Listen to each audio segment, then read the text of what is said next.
Manjeev Singh Puri, former senior diplomat and former ambassador of India, joins us to demystify the story for us. Ambassador Puri, are we seeing structural weaknesses in France's presidential system that have basically contributed to repeated government collapses under Macron's leadership? Mark, that's an excellent question and rightly put from the perspective of a country like India, which is a parliamentary democracy.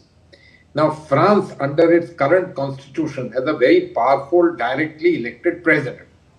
In a sense, to help him function, there is a situation by which a prime minister is appointed and a national assembly must ratify, i.e., pass the budgets, etc. So, in some senses, this is a methodology in which a degree of stability is there in a nationally elected president.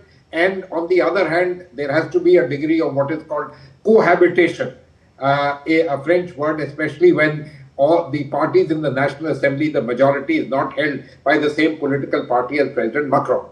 Now, what happened was that in 2024, during the European Parliament's elections, the centrist coalition of President Macron didn't do well. Right. And he thought that, the best way was to dissolve the National Assembly, call for French elections, and in a sense call out the right wing Marine Le Pen.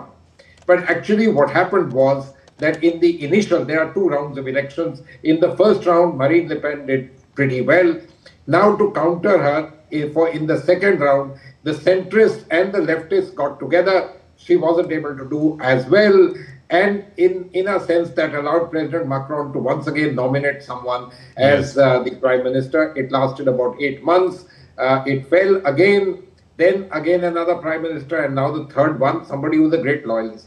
Now, this is, of course, showing you that his sort of centrist approach, there is a limited amount of political space for it. Indeed. What are the answers? What are the answers? That's what we are looking at, because France is a very major economy. It's a very major country, a member of the P5. And of course, more than a modicum of stability is there in the president, who remains and who has said very clearly he's not going anywhere till his term expires in 2027, no matter the fact that some people on the street are calling him to leave. Right, true.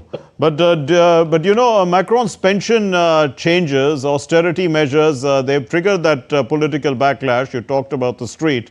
Do you see them Macron? Do you see that these reforms he took as necessary, or can he just go with what the people want?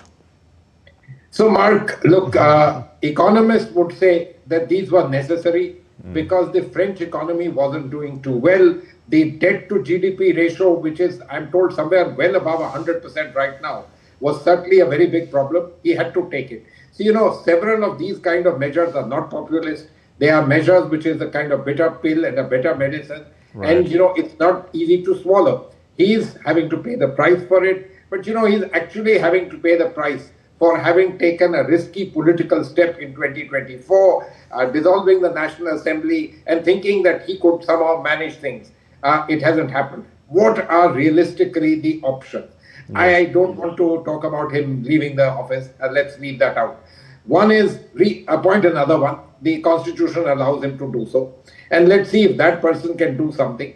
Lecornu did something which should not have been done, which he literally produced the same people in his cabinet who were there in the cabinet of the outgoing prime minister. Right. And so therefore, what is it that the other political parties have to gain? Can there be someone who is a little bit more savvy and says, look, guys, I don't have the majority. Do I placate you somehow or the other? We have to wait and watch. Seems a little unlikely. Then what about the options, Ambassador Puri, what about the options of appointing like a technocrat who's maybe non-political, and then see whether, the parties that can form a coalition government can form a coalition government around that? So, Mark, that's exactly what he did in the first instance. Michel Barnier, who has been an EU commissioner, this, that, and the other, was appointed. He lasted 8 months. Because, at the end of the day, there are political ideologies on the left and the right, which are not very easy to reconcile. And the centrists have been trying to play both sides. When Michel Barnier was appointed, people said that what Macron had done, and it was important to do at that time for a budget, was to appoint someone who was slightly right of center and so therefore have Marine Le Pen and the right wing support him. But it all fell off very soon. So you can play these sharp politics, you can try to do it, but in the longer run, at least with this composition of the National Assembly, seems difficult. What are his choices? Would he appoint another one? Try with a slightly different cabinet? Maybe, because the choices rest with him. Or call fresh election for the National Assembly.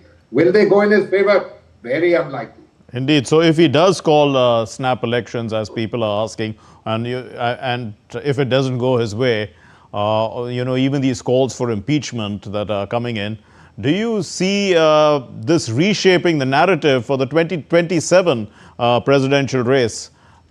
Absolutely. And you would recall that the person you interviewed also said this. It is setting the race. Look, Macron does not have any great political party.